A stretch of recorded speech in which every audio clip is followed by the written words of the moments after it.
সাবেক প্রধানমন্ত্রী শেখ হাসিনার বিরুদ্ধে ইন্টারপোল রেড নোটিশ জারি করেছে এমন প্রতিবেদন 22 ডিসেম্বর প্রকাশ করে বেশ কিছু গণমাধ্যম। তবে তা সঠিক নয় বলে জানিয়েছে বাংলাদেশ পুলিশের সদর দপ্তর। দিনভর বিষয়টি নিয়ে আলোচনার মধ্যে এসেছে আরেকটি প্রশ্ন, সেটি হচ্ছে এই রেড নোটিসে কতজন বাংলাদেশি আছেন আগে থেকেই, কি বা তাদের পরিচয়।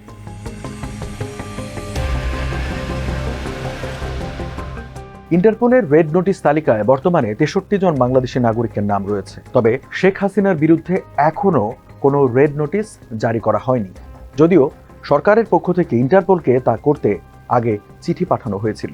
বাংলাদেশি নাগরিকদের মধ্যে রয়েছে শীর্ষ সন্ত্রাসী কালা জাহাঙ্গীরের নাম, তবে তিনি বর্তমানে মৃত বলে ধারণা করা হয়।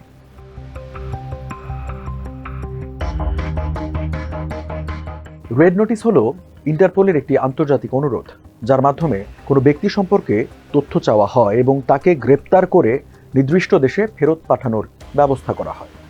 তবে এটি কোনো গ্রেপ্তারি পরোয়ানা নয়, বরং আইনি প্রক্রিয়ার জন্য বৈশ্বিক আইন প্রয়োগকারী সংস্থাগুলোর মধ্যে সহযোগিতা বাড়ানোর একটি হাতিয়ার হিসাবে কাজ করে এটি।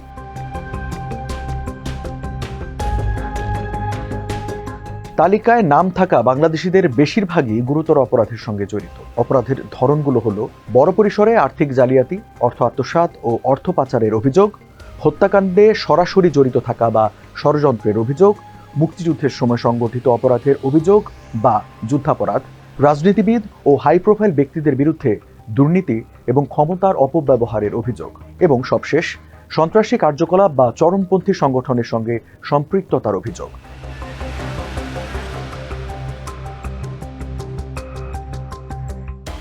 ইন্টারপোলের রেড নোটিসের ভিত্তিতে কয়েকজন বাংলাদেশিকে ইতোমধ্যে আটক করা হয়েছে। এদের মধ্যে উল্লেখযোগ্য হল পিকে হালদার নামে বহুল পরিচিত প্রশান্ত কুমার হালদার। আর্থিক জালিয়াতি ও হাজার কোটি টাকা আত্মসাতের অভিযোগে 2022 সালের মে মাসে তিনি ভারতে গ্রেপ্তার হন। তার আগে বাংলাদেশের অনুরোধে ইন্টারপোল তার বিরুদ্ধে রেড নোটিস জারি করেছিল।